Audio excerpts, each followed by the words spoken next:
उत्तराखंड की पहाड़ियों में बसा एक छोटा सा गांव था, शांतिपुर। यहाँ की सुबहें मंदिर की घंटियों और पक्षियों की चहचहाहट से सजती थीं। गांव की गलियों में बच्चों की हंसी गूंजती थी और खेतों में मेहनती किसान दिन भर जुटे रहते थे।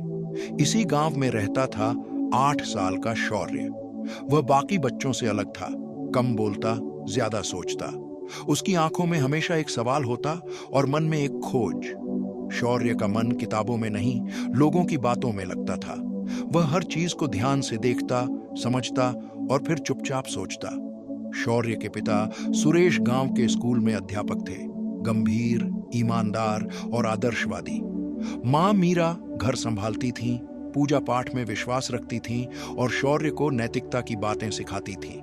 शौर्य का सबसे अच्छा दोस्त था बाबा, एक बुजुर्ग व्यक्ति जो गांव के बाहर एक छोटी सी झोपड़ी में रहते थे।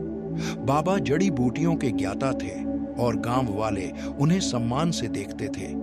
लेकिन शौर्य उन्हें सिर्फ ज्ञानी नहीं, बल्कि एक सच्चे दोस्त मानता था। बाबा उसे कहानियां सुनाते थे, पेड़ों की पहचान सिखाते थे और जीवन के छोटे छोटे रहस्य बताते थे। एक रात कुछ अजीब हुआ। सुरेश की किताबों की अलमारी से कुछ महत्वपूर्ण दस्तावेज गायब हो गए। ये दस्तावेज गांव की जमीन से जुड़े थे, पुराने नक्शे, सरकारी मोहरें और कुछ कानूनी कागजात। सुरेश घबरा गए। उन्होंने पुलिस को खबर दी। जांच हुई, लेकिन कोई सुराग नहीं मिला।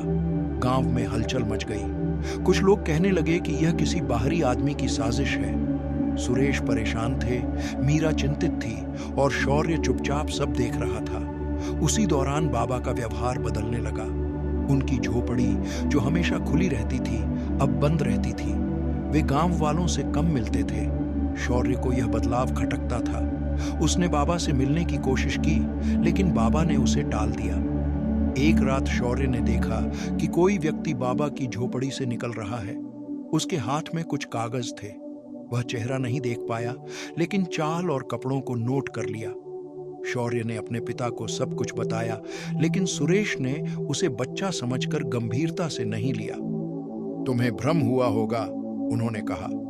शौर्य ने खुद जांच करने की ठानी।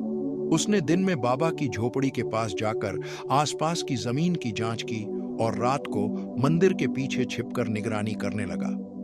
एक रात उसने देखा कि वही व्यक्ति फिर आया। इस बार उसने उसका चेहरा देखा, गांव का प्रधान रघुनाथ। शौर्य चौंक गया। रघुनाथ बाबा को धमका रहा था और दस्तावेज ले रहा था। शौर्य ने अपने पिता की पुरानी कैमरा से तस्वीरें खींची और बाबा की बातचीत रिकॉर्ड की।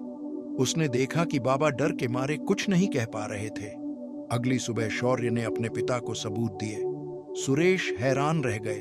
उन्होंने तुरंत पुलिस को बुलाया। पुलिस ने रघुनाथ को गिरफ्तार किया। बाबा ने स्वीकार किया कि उन्हें डराया गया था और उन्होंने मजबूरी में दस्तावेज छिपाए। गांव की जमीन बच गई। रघुनाथ की साजिश नाकाम हो गई। गांव वालों ने राहत की सांस ली। गांव में सभा हुई।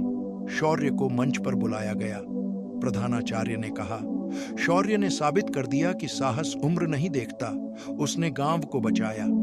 सभा में जब शौर्य से पूछा गया कि उसने यह सब कैसे किया, वह बोला, गलत को पहचानना और सच बोलना कोई उम्र की बात नहीं है।